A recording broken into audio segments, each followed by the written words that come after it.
These are the darkest endings Rick and Morty has ever thrown at us. They're notorious for taking us on wild, hilarious, and mind-bending adventures. Are you losing your mind? Hey, someone's been spending too much time around glowing rocks, am I right? But let's not kid ourselves. This show can get dark. I'm not talking about a little existential crisis or a bad day at the office. No, I'm talking about the kind of endings that leave you staring at the screen wondering if you just saw a nihilistic fever dream. Let's kick things off with Rick Potion number 9. What the hell is going on, Rick? What does it look like? This episode starts out as a typical Morty disaster. He just wants to win over Jessica. Innocent enough, right? But it quickly spirals out of control when Rick's love potion turns the entire world into hideous, mutated Cronenberg monsters. Morty watches in horror as the world collapses into chaos because of his desperate crush. But the real kicker? Rick and Morty don't fix it. Instead, they straight up abandon their original dimension and jump into another one where everything's the same, except Rick and Morty from that dimension just died. And 2 screw turns. And...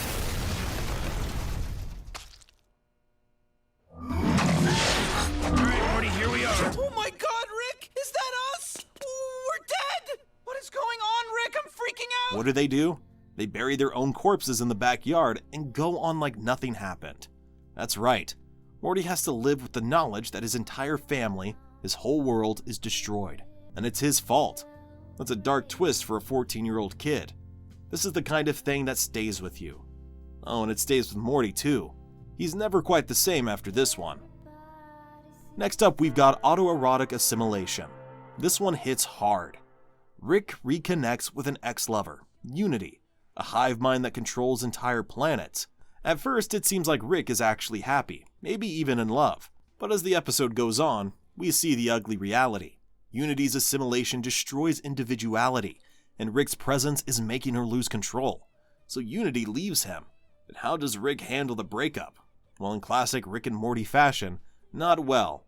What happened with Unity? Who? Oh, Unity. It's not cool. Fun's fun, but who needs it? The final scene shows Rick alone in his garage, drunkenly attempting to kill himself with a suicide machine.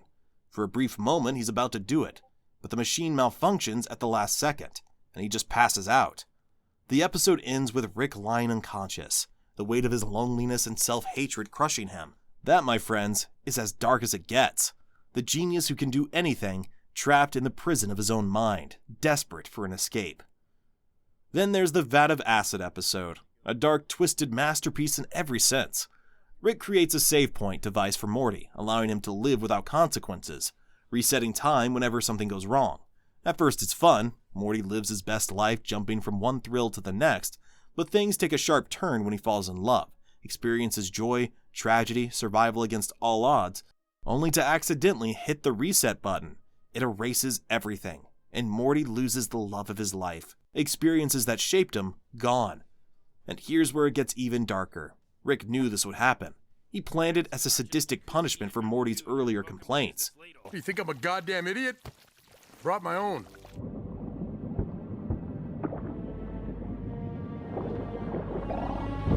Ah! Oh god! Oh god, no! Oh god, no! Oh, no! Huh? I'm acid proof. All of you. All of you. I'm gonna be rich. Here's my ass. Take a good look. Spank it. Acid proof. Feels like that guy had other stuff going on. Don't ever make fun of me again. Ever. All right, come on, Morty. Let's go home. Wait, what? This isn't our reality? What, you think I'd waste our home teaching you a f***ing lesson? The entire experiment was just to teach Morty a lesson. The episode ends with Morty realizing the horrifying truth. There are no shortcuts. Rick will always be in control, and there's no escape from his cruel games. And then we have the Ricks Must Be Crazy, where the dark twist isn't just psychological, it's moral. Morty, you gotta flip him off. I told them it means peace among worlds. How hilarious is that? Rick, Morty, and Summer are stuck in Rick's car battery, Looks like something's wrong with the microverse battery. We're gonna have to go inside. which is actually a miniature universe full of people who unknowingly power his car by living their daily lives. Holy crap! You have a whole planet sitting around making your power for you? But wait, it gets worse.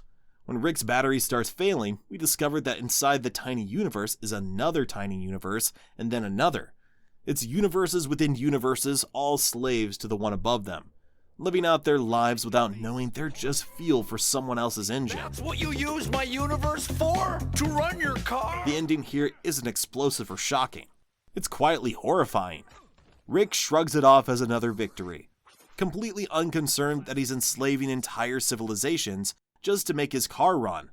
The sheer casualness of it's chilling. Rick isn't evil in the traditional sense, but he doesn't care about anyone else's existence. That's somehow scarier than any villain's monologue could ever be. You alright?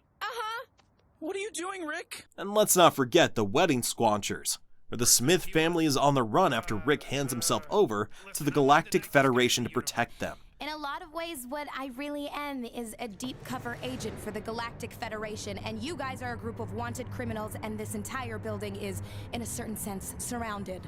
What? Oh shit. It seems like Rick might finally be making a noble sacrifice.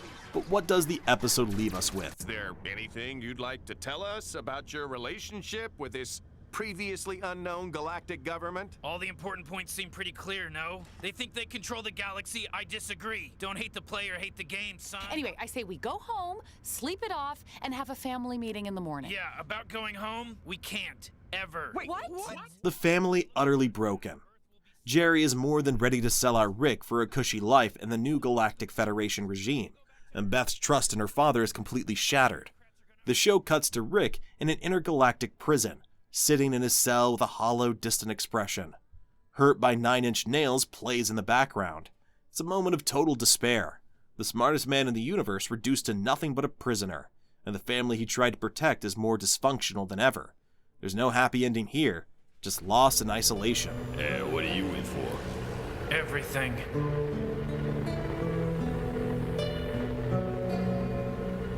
Oh, and how could we not mention the Ricklantis Mixup?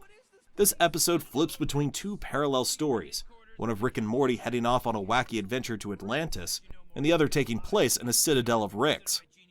What starts as a seemingly random side story about the many Ricks and Mortys in the multiverse turns into a horrifying revelation.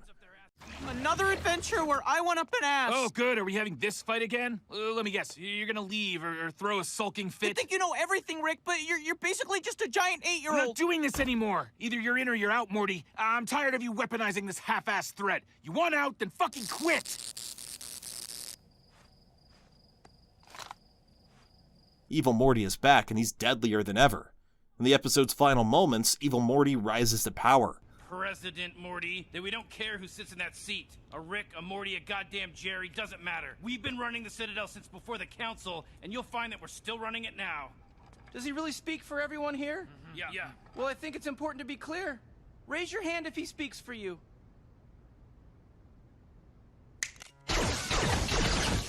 Ruthlessly murdering the Council of Ricks and seizing control of the Citadel. The final shot, a Morty stepping over the bodies of those who doubted him. His sinister plan finally coming to fruition. The bright and goofy world of Mortys and Ricks suddenly becomes a brutal dictatorship, led by the most twisted version of Morty imaginable. It's the kind of gut punch that leaves you questioning everything you thought you knew about the show. Finally, we have the Mortynight Run. In this episode, Morty frees a gaseous entity named Fart, thinking he's doing the right thing, but by the end, Fart reveals its true plan, to wipe out all carbon-based life forms.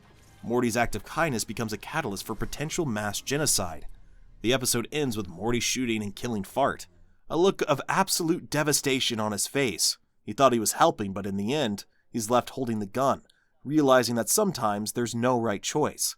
It's a bleak reminder that in Rick's universe, morality is murky at best, and even the smallest decisions can lead to catastrophic consequences. Rick, selling a gun to a hitman is the same as pulling the trigger. It's also the same as doing nothing. If Crumbopulous Michael wants someone dead, there's not a lot anyone can do to stop him. That's why he does it for a living. Now excuse me, it's time to thrash your Roy score. You know, you could stop this killing from happening, Rick. You know, you did a bad thing selling that gun, but you could undo it if you wanted. Yeah, that's the difference between you and me, Morty. I never go back to the carpet store. So if there's one thing we've learned from Rick and Morty, it's this. The darkest endings don't come from monsters or aliens, they come from us. Whether it's Rick's self-loathing, Morty's shattered innocence, or the brutal consequences of their actions, this show isn't afraid to go into some seriously dark places. And maybe that's what makes it so compelling. It reminds us that in an infinite multiverse, darkness is always lurking, just waiting to catch us off guard.